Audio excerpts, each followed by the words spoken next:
The Waterway Guild hosts the royal floral banquet. A row of women stood in thin clothes, bare shoulders exposed, gazing at the man with the orchid note, their eyes full of longing. I stand in a row with them. The evening wind sends chills down my spine. I am Clara, a daughter of a concubine of the Vances. Can I escape being sent today by my stepmother Beatrice to the capital for an arranged marriage? It all depends on Lord Julian of the Waterway Guild and the royal orchid note in his hand. This note is the guild's engagement token. Get it, and I can marry into the thorns without having to endure Beatrice's cold glares. Julian is my childhood sweetheart. I watch him walk toward me step by step. My palms are sweating, but he doesn't stop in front of me. He goes straight to Sylvia. Sylvia is the daughter of a poor scholar, living with the thorns. She's always so fragile and weak, looking pitiful all the time. Julian slides the orchid note into her hand, then leans to my ear and whispers, "Let Sylvia shine for once. She's never been happy in her life.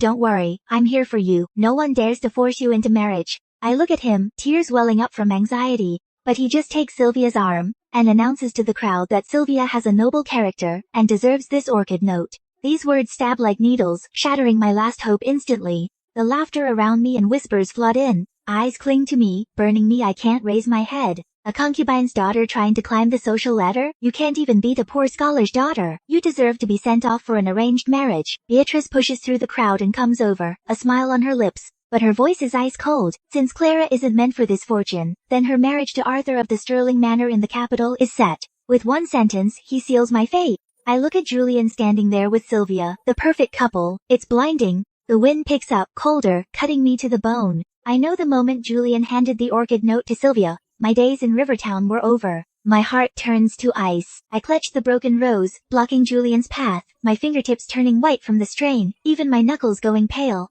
The rose's stem had been snapped clean off, the broken end oozing tiny droplets of sap, just like my bleeding heart at this moment. "Julian, do you realize that orchid hairpin is the betrothal token of the Merchant Guild?" My voice trembled, carrying the last shred of hope, my eyes fixed on his face, longing to hear him say, "I know." But he just raised an eyebrow with a light laugh, casually flicking dust off his sleeve, as if what I asked was something trivial. "It's just a custom passed down in the Merchant Guild." "Clara, why be so fixated on this note?" His tone was flippant, with a hint of nonchalance. That expression was like a dull knife, slicing into my heart again and again, his words falling on my ears, and I only found it absurd. He is the heir of the Waterway Guild, knowing the Merchant Guild's rules inside out, so there's no way he didn't know the weight of the orchid note. He just didn't care about my fate. As soon as the words left my mouth, Sylvia softly leaned over. She slowed her steps, her skirt brushing the ground, stirring a faint scent of perfume. Her eyes slightly red, she timidly tugged at Julian's sleeve, her fingertips nonchalantly brushing his arm. That posture was exactly like that of a pitiful little wronged creature. "Clara, I'm the one who begged Lord Julian, don't blame him." As she spoke, she glanced at me sideways. The smugness in her eyes was unmistakable, openly flaunting her exclusive favor. I looked at the rose in my hand, its stem snapped, thorns ground off, and I thought, it's just like me. In the Vances, I'm a daughter of a concubine with no father's love and a stepmother's scorn. I survive by reading the room. In front of Julian, I'm always the backup, coming second to Sylvia. No dignity left at all. Humiliation surged inside me, making my eyes sting, but I stubbornly refused to shed a single tear. I turned and headed straight for Edward's villa, my steps hurried and urgent, my skirt rustling loudly in the wind. Edward, the only person in the Vances I can talk to, and my last resort when I'm at my wit's end.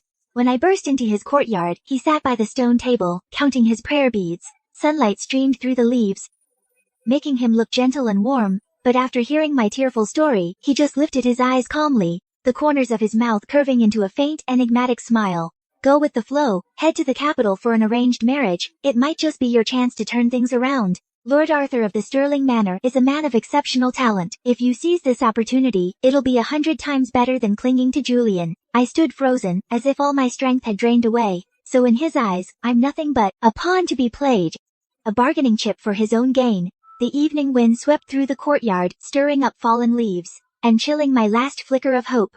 I looked at Edward, into those deep, unfathomable eyes, and suddenly understood that in the Vances, no one would truly protect me. The only one I can count on is myself. The next morning, just as dawn was breaking, I was roused from bed by a maid. Beatrice sent word, ordering me to go at once to the family shrine, saying there was an important announcement. My heart skipped a beat, and I had a sinking feeling about her intentions, but I had no choice but to brace myself, put on a simple plain dress, and head toward the shrine. Inside the shrine, sandalwood incense curled up, and the memorial tablets were neatly arranged on the altar, solemn and imposing. Beatrice stood before the memorial tablets, dressed in a brocade skirt with gold thread peonies embroidered on it, wearing a golden pearl hairpin, looking every bit the lofty lady of the house. When she saw me enter, she first let out a cold snort, then cleared her throat. Her voice was as sharp as a knife, cutting through the shrine's silence. Since Lord Julian doesn't want you, you'll have to enter an arranged marriage. Clara, don't blame anyone else. You only have yourself to blame for your lack of luck, for failing to win Lord Julian's heart. As soon as she finished speaking, the Carter members in the shrine erupted in an uproar. They gathered in small groups, pointing and whispering about me. Their murmurs were like mosquitoes, buzzing into my ears. And concubine's daughter is just that, and she dared to dream of Lord Julian. She's way out of her league. That's right, Lord Julian would rather choose that Sylvia than her. I heard that Lord Arthur of the Stirling Manor has a violent temper. No noble lady in the capital is willing to marry him. Once she marries him, she'll have a hard time. I clenched my fists, my nails digging deep into my palms. The pain almost made me cry, but I knew I couldn't cry. Once I did, that's exactly what Beatrice wanted. I straightened my back and cast a cold gaze over the gossiping family members. With one glare from me, they shut their mouths, but they still kept sneaking glances my way. That evening, Sylvia actually showed up. She came in wearing a new aqua silk dress, with the pearl hairpin Julian gave her, and a fake smile on her face. She grabbed my hand as soon as she walked in, and said with fake hurt, "Clara, I really didn't mean to steal your fiancé. Please don't be mad at me." But the smugness in her eyes burned like a flame, scorching me.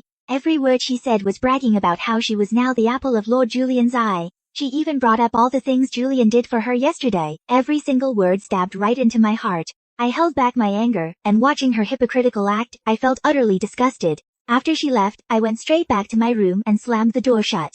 As night deepened, by the moonlight filtering through the window, I started packing. I wrapped my mother's silver hairpin carefully and placed it at the bottom of my bundle. It was my mother's only keepsake. Then, I fished out a jade pendant I kept hidden on me. The jade pendant was made of white jade, with half a phoenix carved on it, and a faint scratch along the edge. When I was 7, after Beatrice abandoned me on the street, a stranger boy gave it to me. He bought me a sugar cake, took me back to the Vances, and pressed this jade pendant into my hand before he left. He said, "If you ever run into trouble, take it to the capital and find me." All these years I've kept it with me, as the hope that kept me going. I also stuffed the ledger I secretly copied from the Vance accounting office into my bundle. That was my ticket to a fresh start. I gazed out at the deep night. But I'd made up my mind. Going to the capital this time, I would never be pushed around again. What the Vances owes me, what Beatrice owes me, I'll get it all back, every single bit of it. It was still dark. The night was thick as black ink. I carried my packed bag on my back, sneaking out of my own courtyard. The back door of the Vances was left ajar, rarely used on normal days. Only a few old servants were sweeping nearby.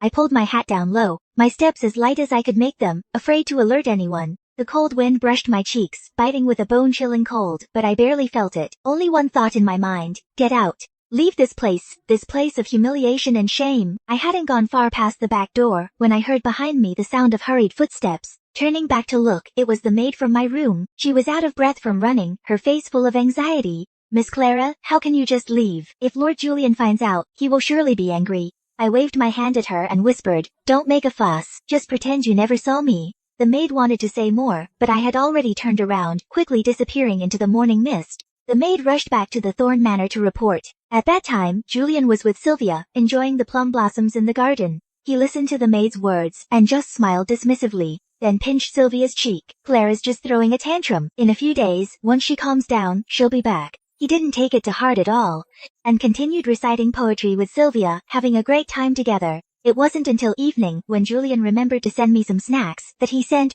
someone to the Vances to check on me. The servant came back and reported that I was already gone, and had taken my mother's keepsake. That's when Julian finally realized something was off. He also heard Beatrice had already decided to send me to the capital for an arranged marriage. Then it hit him what that orchid note meant to me. It was my only shot at escaping the fate of a concubine's daughter. His expression shifted instantly. He furiously rode his horse to the Vance estate. His black cloak billowed in the wind. He burst into the Vance main hall, slammed the table, and demanded of Beatrice, "Where is Clara?" Beatrice took a leisurely sip of tea and replied coolly, "She's gone to the capital for the arranged marriage, of course. Did you expect her to stay in the Vances and watch you and Sylvia's lovey-dovey act?" Hearing this, Julian was so furious his temples bulged, but there was nothing he could do. He immediately ordered every ferry crossing and land route in Rivertown blocked, vowing to find me. The Thorns mobilized all their people, turning Rivertown upside down. The boatmen at the ferry were interrogated over and over, and even passing merchant caravans were thoroughly searched. Checkpoints on land routes were set out one after another. Soldiers with drawn swords carefully inspected every passerby, but little did they know,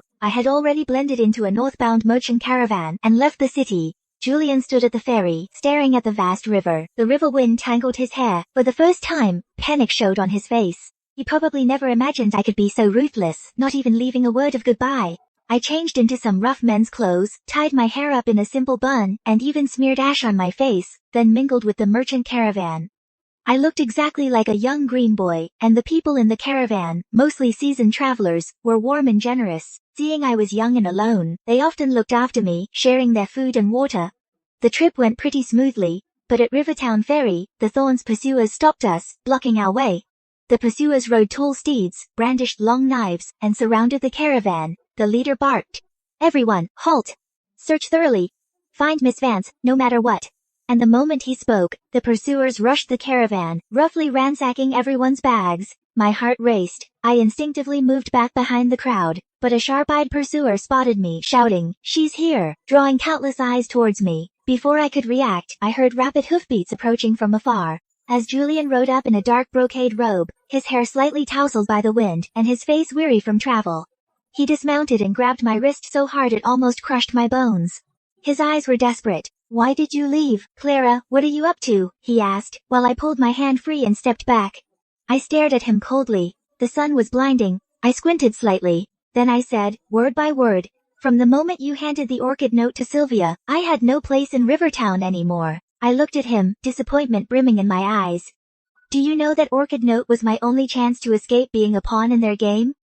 Just to make Sylvia smile, you crushed my hope into pieces." Julian was stunned. He opened his mouth as if to say something, but no words came out. As we were locked in a standoff, in the distance, the sound of steady hoofbeats echoed, drums and gongs thundered, flags fluttered, and the grand procession appeared. A middle-aged man in brocade robes, with a solemn expression, was Mr. Carson, the steward of the Sterling Manor. My heart skipped a beat. Before I could react, the man stepped forward. His voice boomed, echoing across the whole dock. "By order of Lord Arthur, we're to escort Miss Clara Vance to the capital for her wedding." Julian's face turned ashen. He clenched his fists, desperate to stop them, but the soldiers behind Mr. Carson blocked him. They outnumbered him. Reluctant as he was, he could only watch as I boarded the Duke's ship from the Sterling Manor nearby. The ship slowly pulled away. I stood at the bow, watching Julian's figure grow smaller. A wave of relief washed over me. The river breeze tousled my hair, carrying the faint scent of water. As Rivertown faded into the distance, I whispered to myself, "Goodbye my past." The moment I stepped onto the Duke's ship, I was completely stunned. My feet just froze in place. The cabin's decor was exquisite. It was beyond anything I had expected. The wooden carving on the table was my childhood favorite. It was a little rabbit. The brocade quilt on the bed was embroidered with a lotus pattern. That was something I had begged my mom to teach me to embroider. Even the wind chime by the window was my favorite style from childhood.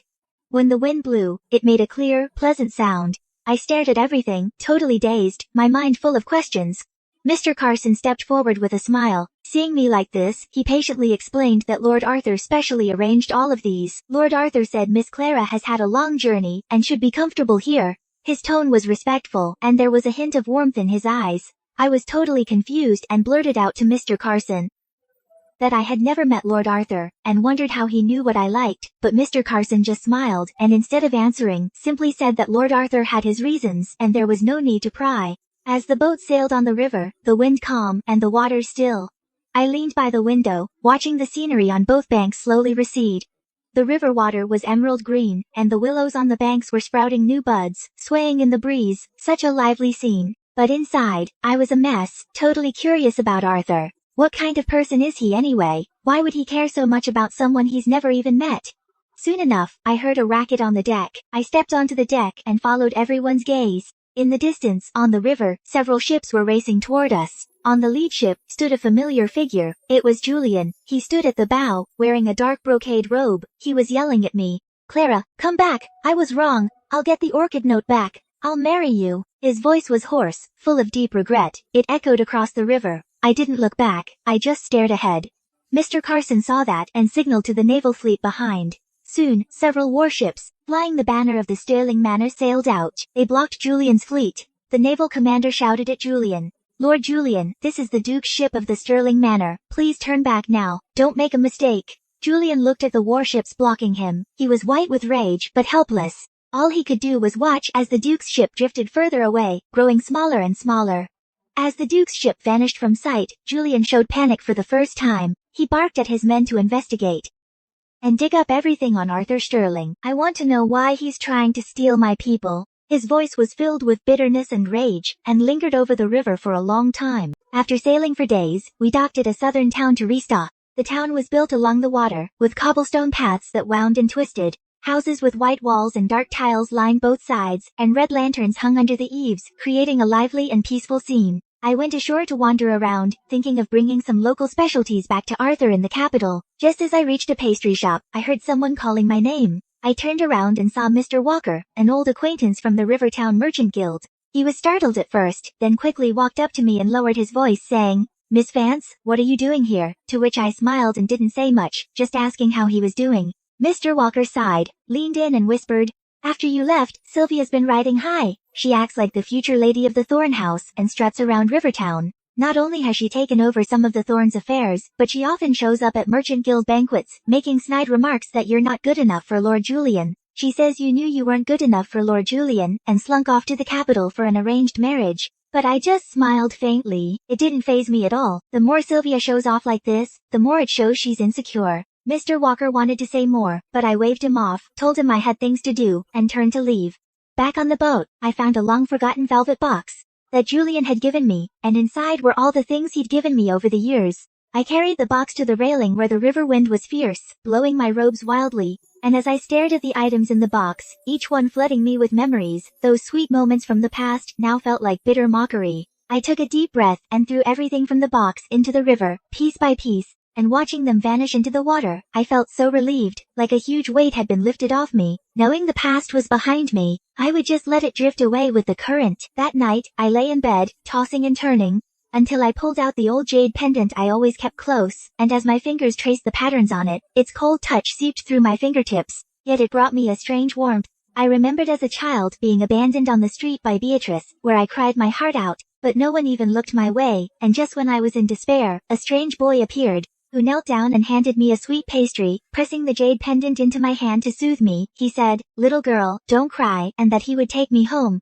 His voice was gentle and his eyes warm, being the only light in my dark childhood. Now, moonlight streamed through the window onto the jade pendant, casting a soft glow, and as I clutched it, a wave of warmth washed over me, knowing that no matter what the future brings, I will live on, for Mom, and for the boy who once saved me. Julian wouldn't let me go that easily. He led a search along the river. His fleet shuttled across the river, chasing all the way from Rivertown to Golden Hill, but he never even saw the Duke's ship. The river was shrouded in mist, endless. No matter how loud he yelled, he got no response.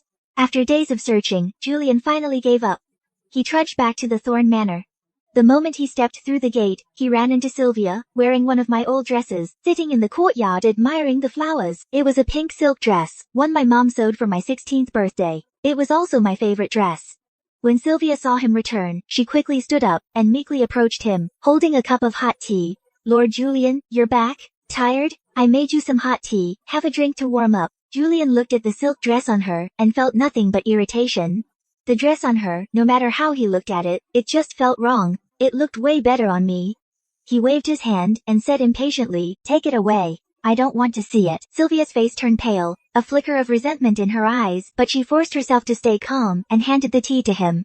Julian knocked the cup from her hand. The hot tea splashed onto Sylvia, but she didn't dare make a sound and could only weep in silence. Sylvia could tell what Julian was thinking and knew he was still thinking about me. Jealousy surged inside her. She secretly sent people to the capital to spread rumors, saying I was an abandoned daughter cast out by the Vances, saying I was a woman of low morals and that I only wanted to cling to the powerful, so I actively asked for an arranged marriage with the Sterling Manor. She figured if she ruined my reputation, Arthur would abandon me. Julian would come crawling back to her. Meanwhile, on the Duke's ship, I couldn't get the Vances out of my head. In my spare time, I'd secretly pore over the guild ledger I brought from the Vance estate. Every entry in the ledger recorded the Vances' deals. Where there were deficits, where there were cover-ups, I could see it all with perfect clarity. I was secretly plotting that once I arrived in the capital, I would first establish a foothold, and then slowly scheme to reclaim what my mother left me, and make Beatrice, and everyone who crossed me pay the price. The river breeze drifted in through the window, bringing a faint smell of ink. I looked at the ledger, at the dense script, and my resolve grew stronger. I knew the road ahead was long, full of uncertainty and challenges, but I wouldn't back down. I would use my own hands to carve out a place for myself. The Duke's ship docked at Golden Hill Pier for supplies. Golden Hill was a major city in the south. The pier was bustling with activity. Carriages and horses streamed by. Voices clamored in the crowd. I went ashore to wander. I wanted to try Golden Hill's famous sweet pastries. I had just reached a pastry shop when the rich scent of sweet pastries hit me. I was about to buy some when someone blocked my way. I looked up, and it was Julian's personal attendant. He wore gray cloth robes, his face covered with dust. He had clearly chased all the way here. He looked at me and said earnestly, "Miss, Lord Julian regrets it. He says he's willing to offer half of the Thorn Manor's estate as a betrothal gift. Please return to Rivertown. Lord Julian also said he will marry you with full ceremony, and make you the only Lady of the Thorns." I looked at him and smiled faintly, then shook my head. "What's done is done. Go back and tell Julian there's no chance between us anymore." I remembered the humiliation at the royal floral banquet. I recalled his favoritism toward Sylvia, recalled his casual words, "It's just a custom." All I felt was cold disappointment. The attendant wanted to say more, but I had already turned around and walked quickly toward the pier. I didn't want to have any more involvement with Julian. Let the past be the past. Back on the ship, I had just stepped into the cabin when I saw a letter on the desk. The envelope was plain, unsigned, only in the lower right corner was a small orchid painted. I opened it. The letter inside was made of fine silk parch. The handwriting was elegant and powerful. The strokes were sharp, yet carried some gentleness. The letter only said, "Settle in the capital as you please." The signature read, "Arthur Sterling." No pressure, no formalities, just these simple 7 words. Yet they stirred something in my heart. I held the letter. About this Lord Arthur I had never met. I grew a bit more curious. What kind of person is he? Why would he say such things? Does he truly not care about my past? Or does he have other motives? I folded the letter. Carefully, I placed it into my inner pouch. The ship slowly left Golden Hill Pier, heading toward the capital. The river breeze brushed my face, carrying a faint mist. I stood at the prow, gazing into the distance. My heart was full of anticipation. Maybe the capital will be the start of a new life for me. Days later, the Duke's ship finally arrived at the capital pier. I stood at the bow, watching the bustling crowd on the pier, feeling a bit nervous. Just then, I saw someone. He wore a moon-white brocade robe, a jade belt at his waist, standing tall and straight as a pine. His face was warm as jade, his brows and eyes carrying a hint of sharpness, yet not lacking gentleness. At that moment, I felt that his brows and eyes were just like those of the boy who saved me in childhood, so similar. My heart skipped a beat. I stared at him blankly, forgetting to move my feet. He walked with steady steps, came before me, and nodded slightly. "Miss Vance, you've had a long journey. I am Arthur." His voice was low and pleasant, like a clear spring flowing over rocks, making one feel very comfortable. I snapped back to reality, and quickly bowed. "Greetings, Lord Arthur." Arthur waved his hand, signaling me not to be too formal. He said indifferently, "The villa is ready. Come with me." I followed him onto a carriage. Soon, it stopped in front of an elegant villa. On the gate of the villa hung a plaque, with the words, "Moonlit Pavilion" inscribed. Arthur led me into the villa. The yard was full of plants and flowers, and there was a small pond, with ornamental fish, swimming happily. Arthur instructed the servants, "Take good care of Miss Clara, and do not interfere with her actions." The servants respectfully acknowledged, and withdrew. Arthur said to me again, "Everything here is yours to use as you wish. If you need anything, just ask." With that, he turned and left. I watched his retreating back, my curiosity growing. This Arthur seemed to be completely different from what I had imagined. That night, I sat by the window, looking at the moonlight outside, my mind in a mess. I took out the old jade pendant hidden close to my skin, my fingers tracing its patterns. The day after I moved into Moonlit Pavilion, Arthur sent someone to bring an etiquette tutor. She wore a plain silk dress, and carried herself with grace. The moment she entered, she bowed. "Miss Vance, I've been sent to teach you the etiquette of the capital. From walking and sitting to banquets and conversation, I will instruct you in detail." I looked at the thick etiquette manual she handed me, lightly brushing the pages with my fingertips, and smiled. "Thank you for your trouble, ma'am, but I've always been a free spirit, and I can't learn all that red tape. I hope you'll bear with me." She was taken aback, then gave a gentle smile. "Lord Arthur anticipated this. Whether you learn or not, is entirely up to you, miss. I'll just be here to assist." Her words touched my heart. Arthur is truly perceptive. I knew that in the capital, relying solely on the Sterling Manor's protection would never be enough. Only what I held in my own hands was truly reliable. After much thought, I took the initiative to go to Arthur's study. He was busy with official matters, and when he saw me come in, he looked up, raising an eyebrow. "Miss Vance, is there something you need?" "Lord Arthur," I bowed and said bluntly, "I want to manage the silk boutique under the Sterling Manor." Arthur put down his quill, studying me with interest. Oh, you know business? A bit, I replied, neither humble nor arrogant. When I was in Rivertown, I learned bookkeeping from the accountant, and I've seen how merchant guilds operate. Also, I know that the Sterling Manors Silk Boutique has been losing money for years. Rather than let it sit idle, why not let me try? When Arthur heard this, without a second thought, he directly ordered someone to bring the boutique's ledger. All right, this ledger is yours. The boutique is entirely in your hands. No need to report everything to me. I hugged the thick ledger and returned to Moonlit Pavilion. That night, I pored over the numbers in the ledger. They were dense, but after just a few pages, I noticed something was off. The purchase prices were far above market rates, and the sales quantities didn't match the books. There were even several large expenses marked simply as purchases, without any details. Anyone could see that the manager was colluding with outsiders and embezzling funds. I quietly noted down all these suspicious entries, one by one, and secretly sent 2 trusted servants to the boutique to investigate the manager's movements. Looking at the evidence I'd gathered, I made up my mind. First, I would take control of this silk boutique, establish a firm foothold, and then slowly plan my next steps. After all, I never wanted to be a pawn pushed around again. After figuring out the manager's tricks, I chose a day when the boutique manager and accountant were all gathered, and went straight to the shop. The manager, named Wright, seeing me, a young woman, initially put on airs, and spoke disdainfully. Miss Vance, instead of enjoying leisure at the Sterling Manor, what are you doing here at our silk boutique? I didn't get angry, I just placed the ledger on the table, and swept my sharp gaze over everyone. Manager Wright, I'm here to audit the accounts. Manager Wright's face changed, but he forced himself to stay calm. The ledger is perfectly clear. What's there to audit? Perfectly clear. I gave a cold laugh, picked up the ledger, and read out the discrepancies one by one. The premium silk purchased last month, market price $50 per bolt, you recorded as $80. Where did the extra $30 go? Also, this purchase expense of $500 has no details and no receipt. You tell me what was bought. Manager Wright's face turned pale. He wanted to argue, but was rendered speechless. I then presented the evidence gathered by servants before everyone, vouchers showing that Manager Wright secretly sold the boutique's premium silk to outside fabric stores at low prices for personal gain. Manager Wright, I said coldly, you colluded with outsiders to embezzle and harm the interests of the Sterling Manor. What punishment do you deserve? Manager Wright dropped to his knees with a thud, and begged for mercy. Miss Vance, spare me. I was momentarily foolish. In front of everyone, I announced that Manager Wright was dismissed and investigated, and I set new rules. No embezzlement. All accounts must be in triplicate, with the manager, accountant, and the Sterling Manor each holding one copy. After handling that, I began to adjust the silk boutique's business strategy. The noble women of the capital value uniqueness most, so I focused on premium silk customization, personally overseeing everything from patterns to styles. A few days later, Mr. Carson delivered a velvet box. He said with a smile, Miss Vance, this was sent specially on Lord Arthur's orders. He said these are some premium silk patterns that might help you. I opened the velvet box. Inside were several hand-drawn patterns, exquisite and unique, all styles unseen elsewhere.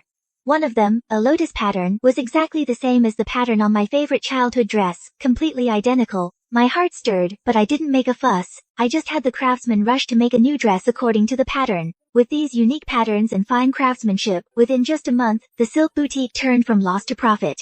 The noble ladies of high society came flocking, specifically asking for Clara's premium silk designs. My name gradually spread throughout the capital. I was busy with the silk boutique business. Mr. Carson suddenly came in a hurry to report. Miss Vance, Lord Julian from the Rivertown Waterway Guild is in the capital. He's been camped outside the Sterling Manor for 3 days and nights, begging for just one meeting with you. I paused my stitching, then resumed as usual. I said calmly, tell him I'm busy. Mr. Carson looked troubled. Lord Julian was adamant, said if he couldn't see you, he would keep waiting. I didn't say anything more, just lowered my head and continued embroidering the premium silk pattern. That's all in the past. I don't want anything to do with Julian ever again. When Arthur heard about it, he went to the Sterling Manor gates himself to see Julian. Later, Mr. Carson recounted the scene to me, with a hint of amusement in his voice. When Lord Julian saw Lord Arthur, he was so furious his eyes turned red. He shouted that Clara is his childhood sweetheart, that they have a deep connection, and that the royal floral banquet was a misunderstanding. So what did Lord Arthur say? I couldn't help but ask. Lord Arthur just smiled faintly and countered. Mr. Carson mimicked Arthur's tone.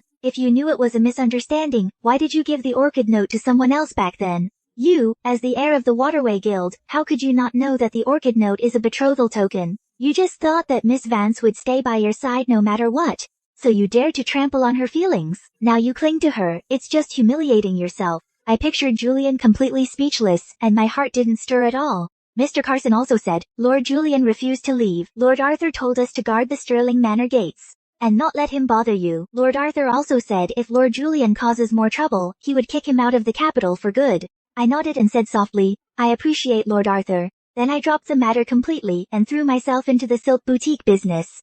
After all, rather than dealing with Julian, what I really care about is how to take the silk boutique's business to the next level. I need to build up enough power to take back everything that's mine. The garden party of high society ladies. It was my first time in the capital, my formal debut. I wore a premium silk gown of my own design to the garden party. The lake blue hemline was embroidered with lotus patterns. As I walked, the skirt swayed, like the spring water of the south. The moment I entered the banquet hall, everyone's gaze fell on me. Lady Harrington was the first to come over, took my hand, and praised me profusely. Miss Vance, this dress is truly exquisite. The fabric and style are both excellent. Which silk boutique made it? I smiled and replied, it's from the silk boutique under the Stirling Manor. I'm not skilled, but I know a bit about design. I see. Lady Harrington's eyes lit up. Then I must order a few sets. Such fine craftsmanship shouldn't be missed. Other ladies also gathered around, chattering praises of my gown. They placed custom orders one after another. I took the chance to introduce a jewelry and accessory set. The gown paired with a matching jade pendant and hairpin. Business instantly boomed. I was discussing business with a lady when I suddenly heard exclamations. A lady, holding a bolt of premium silk, had a sour face. What is this fabric? It's so rough. It's nothing like the texture of premium silk. My heart sank. I immediately went to inspect. That bolt of premium silk was indeed from our silk boutique, but the texture was completely different from what we usually sell. Clearly, someone had tampered with it. I immediately ordered an investigation. After checking, it turned out a clerk at the silk boutique had accepted a bribe from an outsider, and during delivery, secretly swapped the authentic goods with defective ones. Following the clues, it surprisingly led to Sylvia. She saw that I was thriving in the capital and grew jealous, so she sent someone to sabotage me to ruin my reputation. I looked at the evidence in my hand and sneered, trying to ruin my reputation? Not so easy. I exposed the scheme on the spot. I dragged out the clerk and the one who bribed him. Then I brought out authentic premium silk for comparison, proving that our silk boutique's goods were not like that. Seeing this, the ladies all condemned the clerk's malice. Their trust in me actually deepened. However, I didn't expose Sylvia. Some scores don't need to be settled right away. It's more interesting to take it slow. A few days after the garden party, I received a letter from Edward. It was written in neat handwriting, but full of scheming between the lines. Clara, the Vance's salt business is dwindling. Beatrice is mistreating the merchants, causing widespread complaints. Now that you've gained power at the Stirling Manor, why not use Lord Arthur's influence to return to Rivertown and seize power? The Vance's business, after all, should stay in Vance's hands. If you can take power, I will fully support you. I looked at the letter and found it incredibly ironic. I knew Edward's intentions all too well. He's just using me to get rid of Beatrice and then reap the spoils himself. But I didn't turn him down because I knew that to truly leave the Vances, I had to control it first. What Beatrice owes me, what the Vances owes me, I will get it back, piece by piece. I picked up my pen to reply to Edward with neat handwriting. Edward, you're absolutely right, but the time is not right. Wait until I establish a foothold in the capital before making any plans. Putting down the pen, I called my trusted servant and whispered, go back to Rivertown quietly and contact the merchants who harbor resentment against Beatrice. Tell them that I, Clara, will be back soon.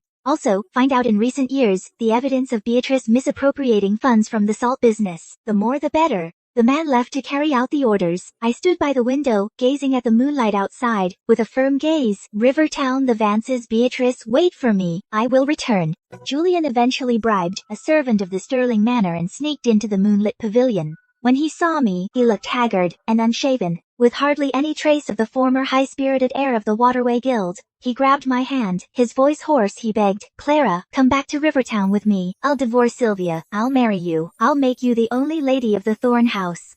I gently pulled my hand away, looked into his eyes, and said word by word, it's too late, Julian. From the moment you handed the orchid note to Sylvia, it was over between us. Julian was stunned. His eyes were red. He kept muttering, I was wrong, Clara. I was really wrong. I shouldn't have been so foolish. I shouldn't have let you suffer. Give me another chance, please. A chance? I sneered. At the royal floral banquet in front of everyone, when I begged you for the orchid note, why didn't you give me a chance? When I was being harassed by Beatrice, and mocked by the Carter's members, why didn't you give me a chance? You knew full well what the orchid note meant to me. Yet to please Sylvia, you treated my future as a joke. You only regret it now because you realize I am no longer the Clara who would always revolve around you.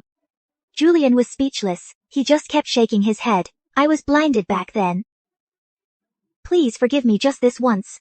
Looking at him like this, I felt not a ripple in my heart. Just then, Arthur walked in. He shielded me behind him and stared coldly at Julian. Lord Julian, please show some respect, for the Sterling Manor is not a place you can come and go as you please. Clara is now my fiancée. It's not your place to interfere. Julian looked at Arthur, and the way he was protecting me, and seeing me looking so dependent, hiding behind Arthur, he stared at me, devastated. His lips trembling, he started to say something, but in the end, said nothing. He turned and left the moonlit pavilion. Arthur saw right through my intention to secretly contact the Rivertown merchants. One evening after dinner, he invited me for a walk in the courtyard, where the bright moon shone down over the plants and flowers, creating a soft, dreamy glow. A gentle breeze blew, carrying the scent of flowers. He suddenly said, "You want to take back what's yours from the Vances? I can help." I was startled. I turned to look at him and asked, "How did you know, Lord Arthur?" Arthur chuckled, saying, "Your trusted servant is someone I arranged, but rest assured he only follows your orders, and I just happened to get wind of some things." I was taken aback for a moment, then felt relieved, as with Arthur's abilities, it would be easy for him to find out my whereabouts. His willingness to tell me this was already very honest. He looked at me, his gaze gentle but firm. He said he could give me connections and wealth, but wouldn't interfere in my decisions, as the Vances matters must ultimately be decided by me. His words made me fall silent, knowing Arthur's capabilities and that with his help, I could save myself a lot of trouble. But I also understood that what others give you is ultimately unreliable. Arthur, seeming to read my thoughts, smiled and called me sharp. As he pulled out a piece of paper and handed it to me, I took it and saw that it was a contact list of the Rivertown merchants, noting each person's preferences, weaknesses, and their conflicts with Beatrice, as these people all had a grudge against her. Arthur said I could use it. He added that he had already contacted several wealthy merchants for me, so when I went after the Vances' businesses, I could use their names without revealing my identity, and looking at the list in my hand, I felt a surge of warmth. I lifted my head, looked into Arthur's eyes, and said a heartfelt thank you. In that moment, I trusted him even more. I was reading at the moonlit pavilion that day, when suddenly I heard a scuffle outside, and just as I stood up and saw several guards dragging in a man in black, Mr. Carson hurried over and bowed, saying, "Miss Vance? Are you all right? This man was sent to assassinate you." But luckily, Lord Arthur was prepared and had guards stationed at the moonlit pavilion, which is how the assassin was stopped. I looked at the assassin, tied up, and frowned. "Did you find out who sent him?" "We're interrogating him now," said Mr. Carson. "Lord Arthur ordered that we get to the bottom of this." And after some questioning, the assassin confessed that Sylvia sent him. Sylvia saw that Julian was still obsessed with me, and resented that I was thriving in the capital, so she developed murderous intent. As I listened to Mr. Carson, I sneered inwardly.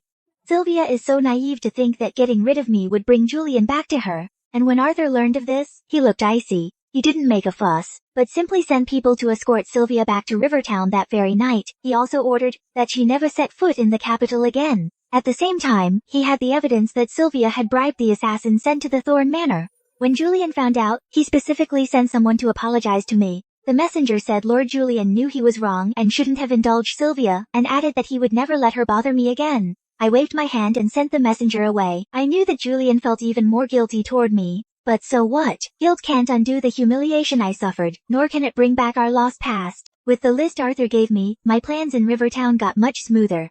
I secretly sent people to contact the merchants who were dissatisfied with Beatrice. I promised them a cut, as long as they helped me gather evidence of Beatrice's attempts to seize the family estate and mistreatment of servants. Once I took power, I would give them more business opportunities. They already had plenty of complaints about Beatrice. Now with me as their backer, they flocked to me. Before long, I received a thick pile of evidence. It included the ledger showing Beatrice misappropriating funds from the salt business, testimony of her mistreating merchants, and letters proving she was suppressing dissidents. At the same time, I used the profits from the silk boutique and the wealthy merchants Arthur arranged to quietly buy up retail shares of the Vance's salt business. Beatrice was so focused on suppressing dissidents that she was totally blind to my moves. Edward, however, caught on. He sent someone to ask me, "Clara, you're buying shares of the salt business in Rivertown, so what's your intention?" I wrote back telling Edward not to worry. I just wanted to help the Vances improve the salt business. Beatrice was incompetent and had wrecked the salt business. I couldn't just watch the Vances' legacy be destroyed by her, and Edward was skeptical, but didn't say much. He probably thought even if I bought shares, I couldn't stir up much trouble. Arthur, for his part, stabilized the situation in the capital. Edward sent people to the capital to investigate me, but Arthur's men blocked them cold. He also helped me manage the connections in the capital, so my business in the capital ran into zero obstacles. I looked at the growing pile of salt business shares and felt increasingly certain that in this power struggle, I would not just win, but win in style. I want everyone in the Vances to know that I, Clara Vance, am no longer that concubine's daughter everyone could push around. That day was the opening night of the capital's night market. Arthur said he'd take me to check it out. The night market was buzzing. Vendors called out their wares. Laughter echoed all around. There were street vendors. They displayed all kinds of snacks. The aroma was irresistible. Arthur held my hand and led me through the crowd. He patiently accompanied me, looking at this and that. His palm was warm and dry. It had a reassuring strength. I couldn't help but relax the nerves that had been tense for days. Suddenly he stopped at a cake stall. Smiling, he asked if I wanted to try some sweet osmanthus cake. It's very sweet. I nodded. He bought a piece of sweet osmanthus cake and handed it to me. I took the cake. I took a bite. The familiar sweetness spread across my tongue.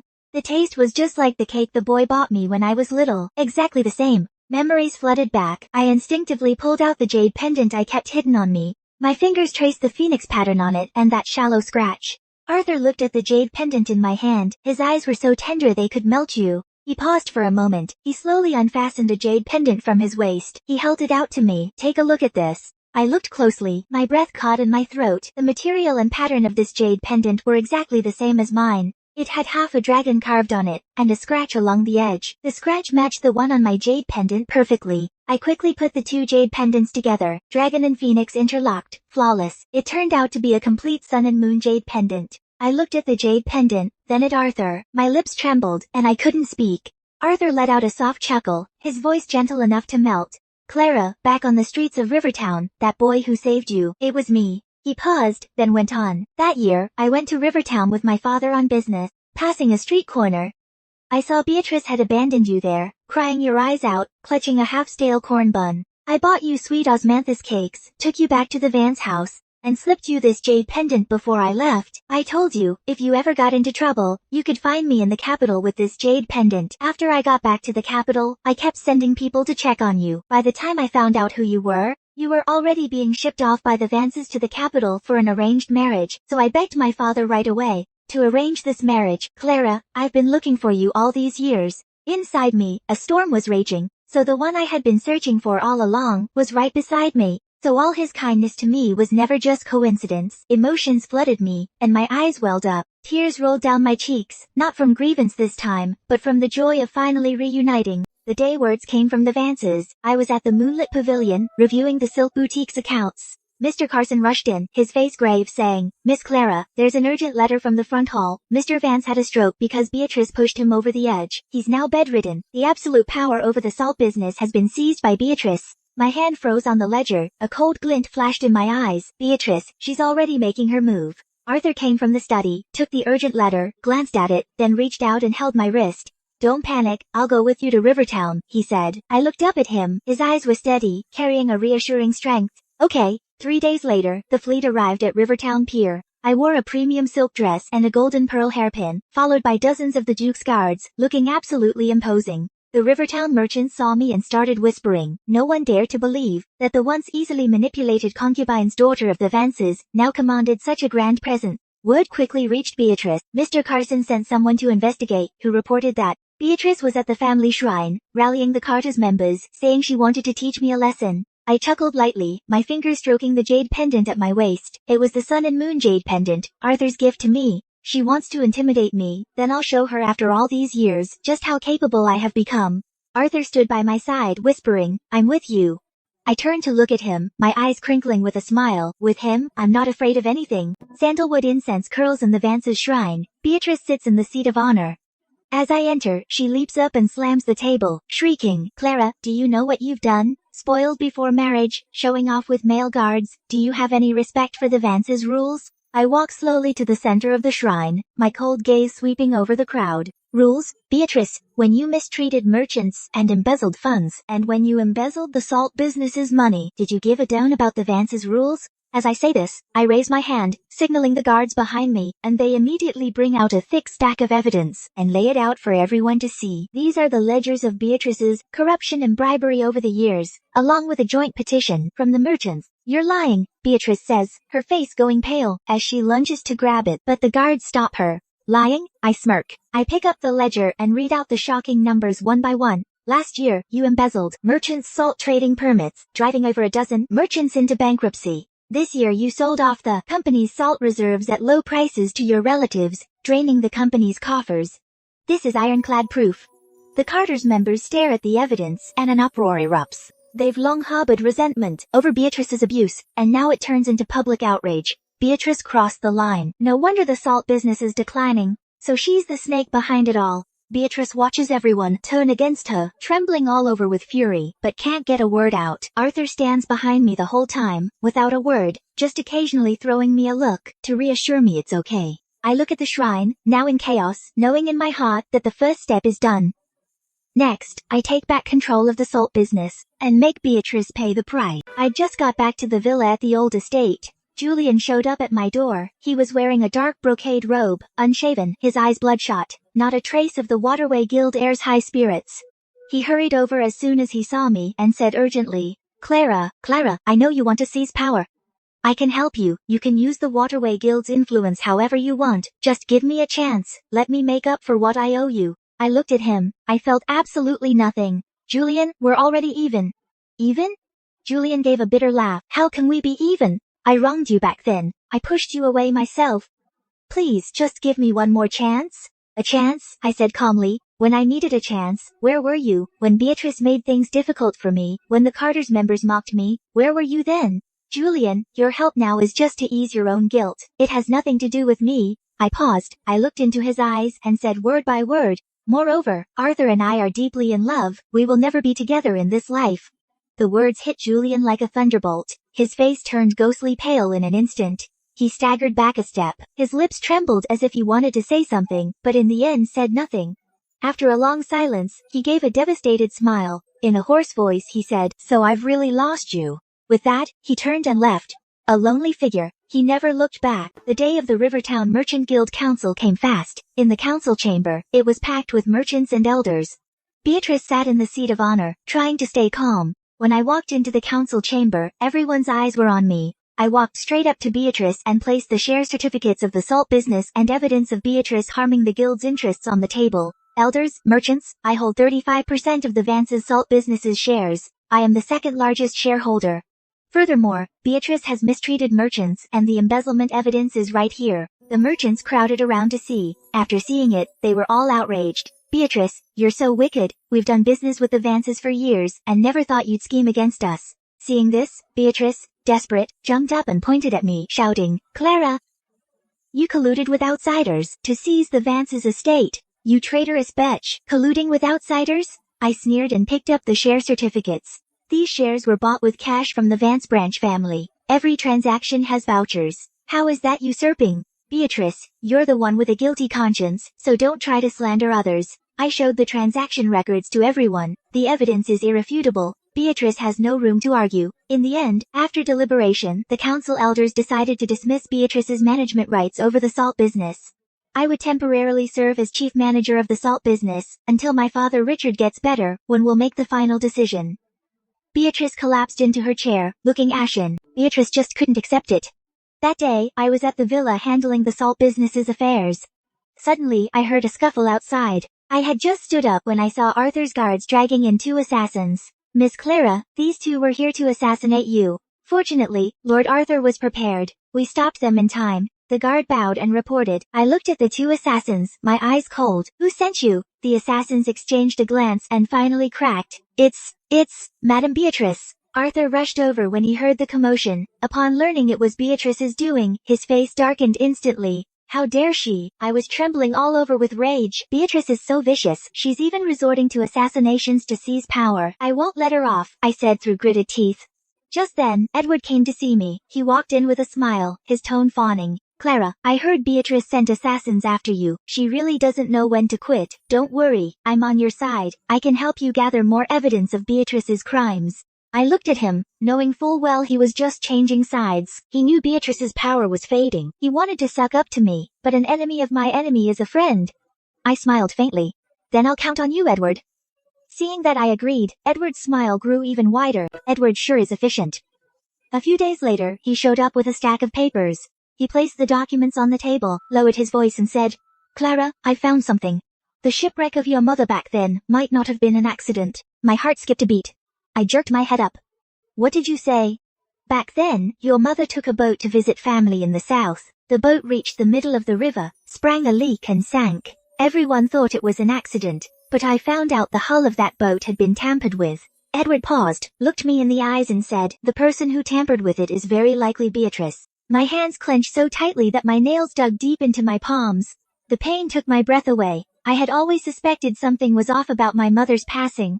I never thought it would actually be connected to Beatrice. "Evidence?" My voice trembled. "The craftsman who repaired the boat back then is still alive. I've already sent someone to contact him." Edward said, "Beatrice has always been jealous of your mother getting all the attention, and afraid that your mother would give birth to a son threatening her position. That's why she resorted to end her." I closed my eyes, tears silently streamed down my face. "Mom, so it was Beatrice who murdered you." Arthur walked in, saw me like this, and immediately came over and pulled me into his arms. "Don't cry, I'll help you. I've already sent people to investigate this thoroughly. We will bring Beatrice to justice and get justice for your mother." I leaned against him, tears streaming uncontrollably. "It's so good to have him here." 3 days later, Julian suddenly came to see me. He was holding an envelope in his hand. He handed it to me with a complicated expression. "This is the truth about your mother's shipwreck." I took the envelope and opened it. Inside was a craftsman's testimony, and the vouchers proving Beatrice bribed the craftsman. Irrefutable evidence, ironclad proof. So Beatrice not only bribed the craftsman to sabotage the ship's hull, but also bribed the boatman to wait until the ship reached the middle of the river, to deliberately drill holes in the hull, and make it look like an accident. I looked at the evidence, heartbroken. My whole body was trembling. Years of suspicions were finally confirmed. My mother's injustice could finally be vindicated. "Thank you," I said, looking up at Julian. My voice was hoarse. Julian gave a bitter smile. "Don't thank me, I owe you this. If only I had discovered Beatrice's conspiracy earlier, maybe your mother wouldn't have passed away. It's not your fault." I shook my head. "Clara," Julian looked at me, hope flickering in his eyes. "I've helped you so much, can you?" "Julian," I cut him off. "I'm grateful you told me the truth, but we're already even." Julian's eyes darkened. He nodded. His voice was low. "I understand. I chose to do it at the Vance's shrine, publicly expose Beatrice's crimes." That day, all the Vance clan members were present. Beatrice was dragged to the center of the shrine, still struggling. "Clara, you're framing me." I didn't. I walked to the center holding the evidence, and said in a loud voice, "Clan members, please take a look. Beatrice not only mistreated merchants, embezzled funds, but also bribed craftsmen and boatmen to murder my mother." I showed the evidence to everyone. The craftsman was also brought up and identified her. Richard was lying on a stretcher, carried in by people. He looked at the evidence and listened to the craftsman's testimony. Trembling all over with rage, he suddenly coughed up blood and collapsed on the spot. Seeing this, the clan members were outraged. "Beatrice is so evil, end her to avenge Mrs. Vance," they shouted. And finally, the clan members decided to expel Beatrice from the Vances and turn her over to the authorities. As Beatrice was taken away, she was still cursing loudly, but no one paid attention. I walked to my mother's memorial tablet and slowly knelt down, tears streaming down my face. "Mom, your daughter has finally avenged you. May your spirit in heaven rest in peace," I prayed, as Arthur stood behind me, gently patting my back, silently comforting me. I looked at my mother's tablet, but felt no joy in my heart, only endless exhaustion. This fight was finally over. After Richard Vance go down, I took over the Vance's salt business. I shook up the system, getting rid of the exorbitant taxes Beatrice had set. I treated the merchants well, and cut the prices too.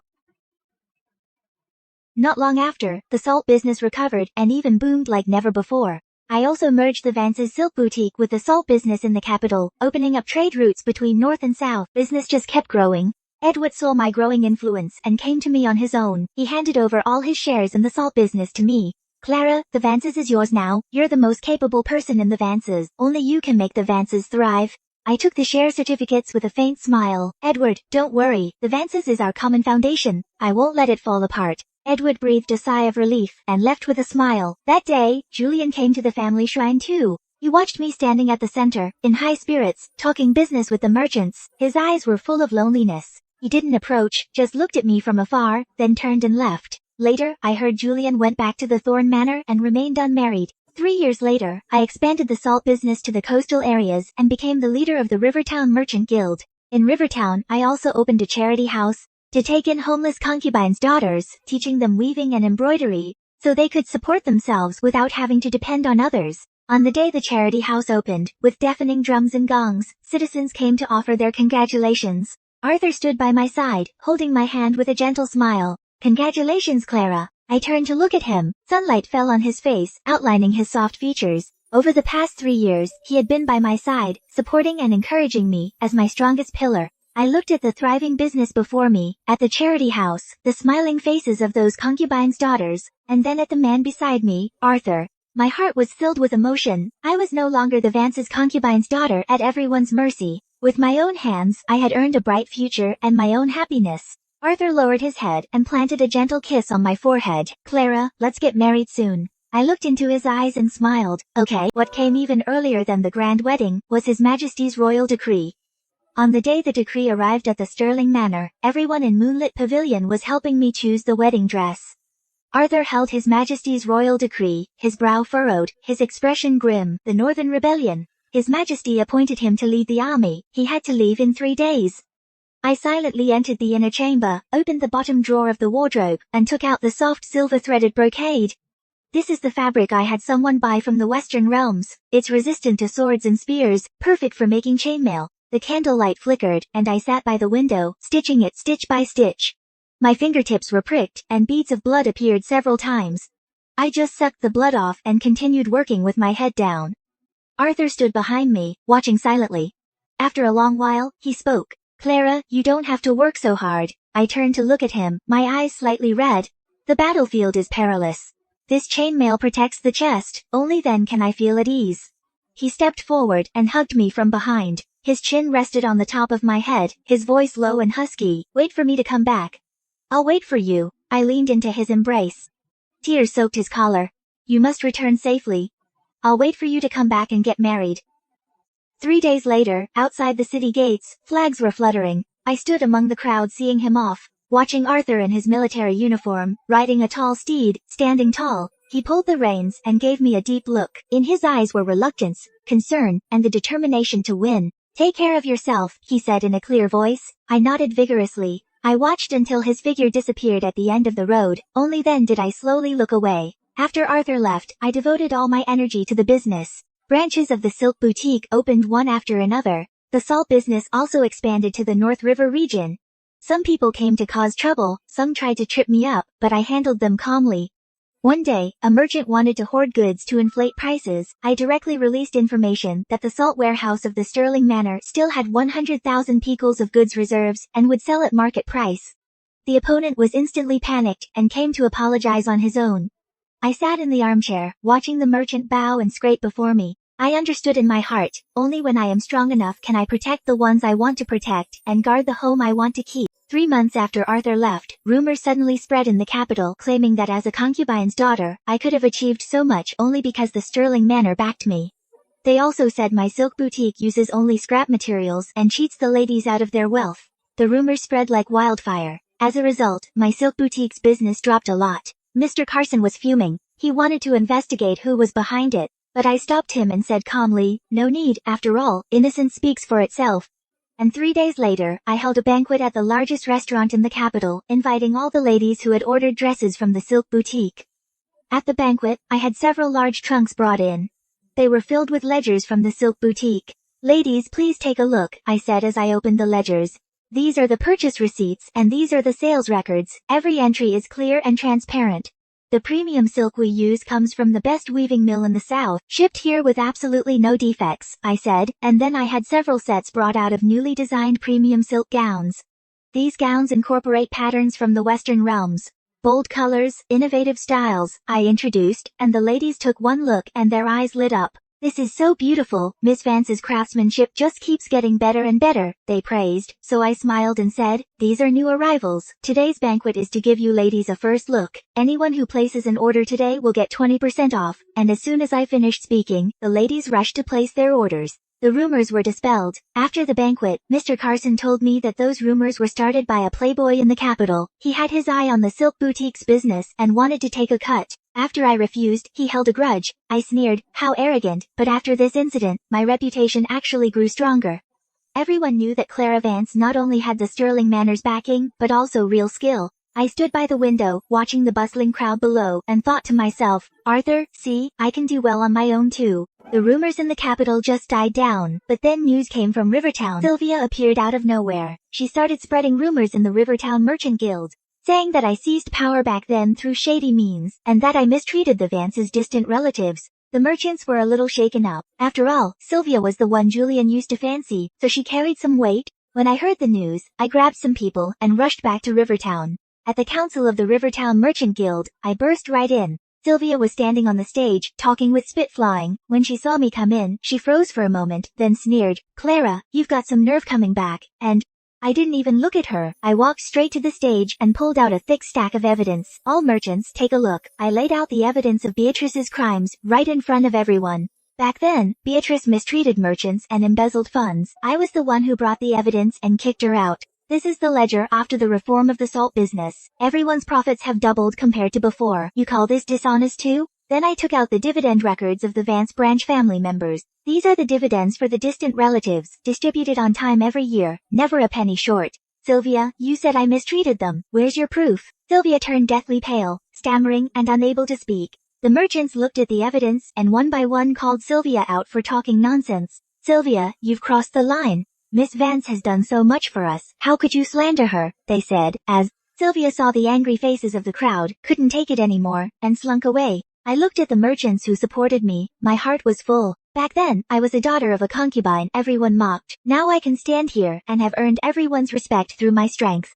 The day news of victory came from the border. I was at the silk boutique looking over the new arrivals of fabric when Mr. Carson stumbled in, his face beaming with joy, saying, Miss Clara, great news. Lord Arthur has quelled the rebellion and is returning in triumph, and His Majesty has named him General of the Realm. My hand trembled and the premium silk fell to the ground, but I didn't stop to pick it up and dashed outside. Outside the city gates, it was already packed with citizens waiting to welcome him, with deafening drums and gongs and firecrackers blaring. From afar, I spotted the triumphant procession, and Arthur, in his military uniform, riding a tall steed, with sunlight pouring over him, so dazzling I couldn't look away. He saw me too, and his eyes lit up instantly. As he pulled the reins and dismounted, striding toward me, he stopped before me, reached out and pulled me into a tight embrace, saying, Clara, I'm back. His voice carrying the exhaustion of the journey, yet incredibly tender. I leaned against his chest, tears pouring down my face, saying, It's good to have you back. Then he released me, looked into my eyes, his gaze full of love, saying, Clara, this whole way back, I never stopped thinking of you. And he paused, got down on one knee, looked into my eyes, and said slowly, Clara, I came back alive to marry you. Will you marry me? I looked at him, tears blurring my eyes, and nodded vigorously, saying, I do, as the surrounding citizens cheered with thunderous applause. When high society heard the news, they all sent their blessings, and everyone said Clara and Arthur are a match made in heaven. The day after Arthur proposed, His Majesty's decree arrived. His Majesty's decree was personally delivered by the Chief Chamberlain. By the grace of God, the Emperor decrees, General of the Realm, Arthur Sterling, brave and skillful in battle, who quelled the rebellion. Clara Vance, wise and virtuous, talented and virtuous, the two are deeply in love. I am greatly pleased. Thus I grant them marriage. Choose an auspicious day to wed. End of decree. I knelt on the ground and received the royal decree. I was overjoyed. Finally, I could openly stand by Arthur's side. As soon as the decree was issued, the entire court was in an uproar. Everyone envied this perfect couple. Edward led the Vance clan members to come and congratulate us. Their respect was almost too much. Clara, congratulations, Edward said with a smile. You're the pride of the Vances. I gave a faint smile. Edward, you're too kind. After seeing off Edward and the others, I began to prepare for the wedding. The wedding gown was designed by me. It was made of the finest premium silk, embroidered with the royal crest motif. I poured my heart into every stitch. Arthur was also bustling about, personally decorating the bridal chamber. He said, Clara, I want to give you the grandest wedding. I leaned against his chest and said with a smile, as long as I'm with you, any wedding will be fine. Days went by. The wedding preparations went smoothly. The clerks of the silk boutique were busy making the wedding attire. The merchants of the salt business were busy preparing wedding gifts. The entire capital was filled with a festive atmosphere. I stood by the window, looking at the sunlight outside, my heart full of anticipation. 3 days before the wedding, I brought Arthur back to the old Vance estate. The first thing I wanted to do was to move Mom's memorial tablet into the family shrine to be buried together with Richard. Sandalwood incense curled up in the family shrine. and I held Mom's memorial tablet and walked step by step to the seat of honor. The Vance clan members were all watching me with mixed emotions. I gently set down Mom's memorial tablet, and then, facing the tablet, I kneeled and bowed 3 times with utmost respect. "Mom," I choked out, "your daughter came to see you. I finally became the person I wanted to be. Having my own career, and someone who loves me, and soon, I'm going to marry him. So Mom, your spirit in heaven must be so proud of me, right?"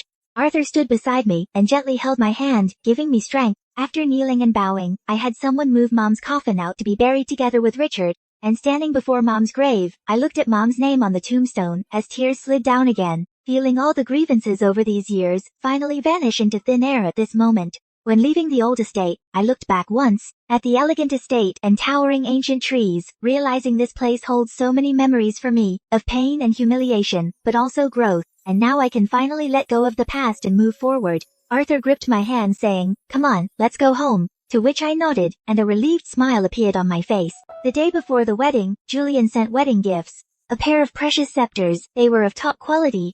The messenger said that Julian wished Arthur and me a happy wedding and a long and happy marriage. I looked at the pair of precious scepters and quietly said thank you. Mr. Carson said, "Miss Clara, Lord Julian has finally let go." I nodded.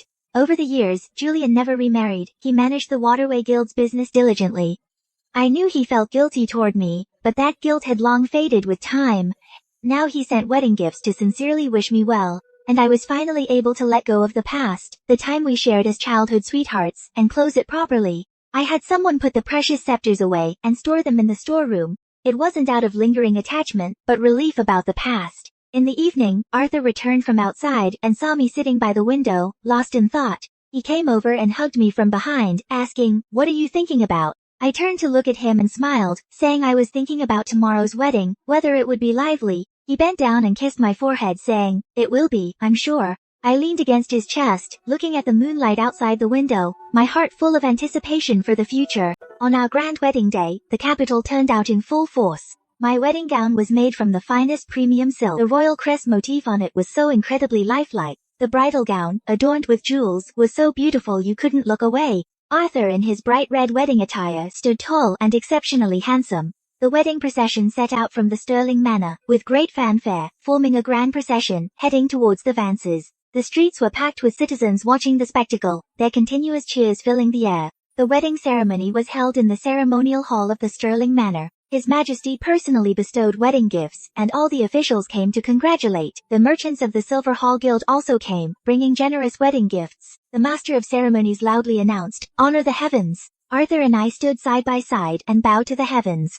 "Honor the parents." Dowager Sterling sat at the seat of honor, grinning from ear to ear, bowed to each other. Arthur and I exchanged smiles and bowed to each other. Ceremony concluded. Thunderous applause erupted. On the wedding night, brightly lit candles illuminated the bridal chamber. Arthur sat on the bed, looking at me, his eyes so tender they could melt. He reached out and gently wiped the rouge off my face, "Clara." His voice was low. "I'll always protect you." I leaned against Arthur's chest, my heart filled with peace. A life without regrets.